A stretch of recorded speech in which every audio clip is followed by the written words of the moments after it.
AITA for refusing to cancel my bachelorette party and saying our wedding savings is my fiancé's problem? I, 26F, am currently engaged to my fiancé, 28M, and we're supposed to get married in 2 months. We've been saving up for our wedding and honeymoon for the past year, putting aside a significant portion of our income to make our special day perfect. We had about 10K saved in the account. This weekend, my fiancé had his bachelor party, and I was totally okay with him having a good time. I even helped plan it and made sure everything was organized so he could enjoy himself with his friends. Fast forward to this morning, and I wake up to find that our joint savings account has been completely drained. He spent all our savings on his bachelor party. When I confronted him, he said he got carried away and didn't realize how much he was spending. He admitted that he paid for his friends' expenses too, thinking it would be a great last hurrah before we tied the knot.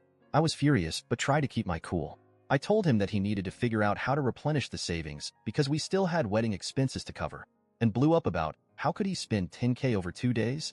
This weekend is my bachelorette party, which has been planned for months. My 4 best friends have already paid for their share, and I've budgeted carefully so that it wouldn't affect our savings. We're going to a Michelin star restaurant in our city, renting an Airbnb, going for brunch in the morning at one of my favorite restaurants the next day, and I rented out an arcade in our city with unlimited tokens and bought a ton of junk food and candy for all of us to share. Altogether, it was less than $400 a person, including the price of the restaurant, Airbnb, arcade rental, brunch and Ubers with myself, spending 1.5K of my personal savings. But now, my fiancé is demanding that I cancel my weekend to show solidarity and help us save money. He says it's only fair since he made a mistake, and we need to cut back on expenses to recover from his spending spree.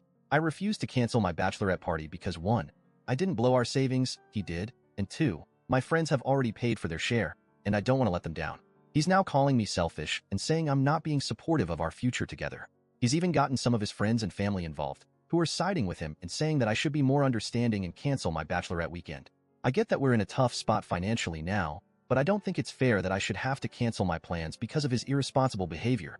I suggested that he could maybe sell some of the stuff he bought during the party or pick up extra work to make up for it, and that it is not my problem he blew all the money, but he says I'm being unreasonable. Now on to the next story. Story 2.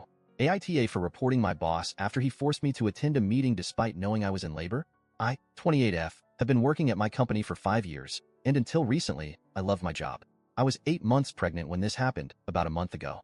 So I started having contractions while at work. Since I was not due yet, I thought it was just Braxton Hicks because they weren't that intense. Just a week before that, I had experienced Braxton Hicks and went to the hospital, but it was a false alarm. This time, I was still working when the contractions started in the morning, and I again thought it was Braxton Hicks. I didn't want to cause a scene, so I tried to keep working. Last time I went to the hospital, my boss, John, 45M, made sarcastic comments about me being overly dramatic and joked about how I should schedule my labor around important meetings. I have social anxiety and tend to take people's crap without pushing back, so I just took it. By noon, the contractions were getting stronger and closer together, and I knew it was real labor. I needed to go to the hospital.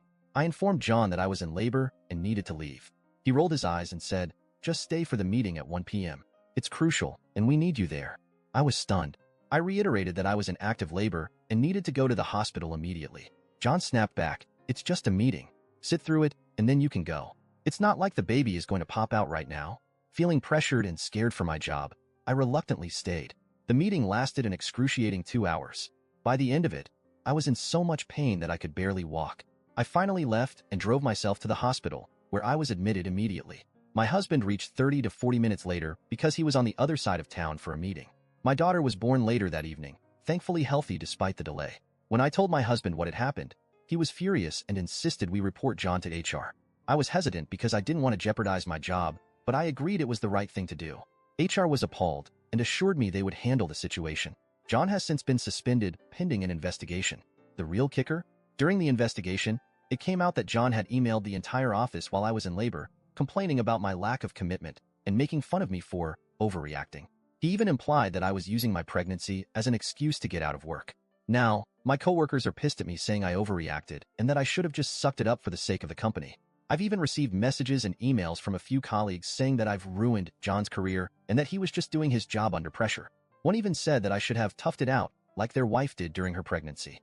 The stress from this whole ordeal has made it difficult to enjoy my first few days with my newborn. I'm constantly second-guessing myself and feeling guilty, despite knowing I did what was best for my baby and me. To make matters worse, the interim manager who took over from John is even worse. He's made it clear to everyone that he resents my actions and has made my return to work unbearable. Now that my maternity leave is over, I find myself isolated at work. People give me side eyes and whisper about me. During lunch, I'm alone because no one wants to sit with the troublemaker. It feels like high school all over again. I dread going into work each day and facing the hostility and judgment. I never imagined that doing what was right for my health and my baby's well-being would turn my colleagues against me like this. It's gut-wrenching to feel so isolated and vilified for simply standing up for myself and my rights.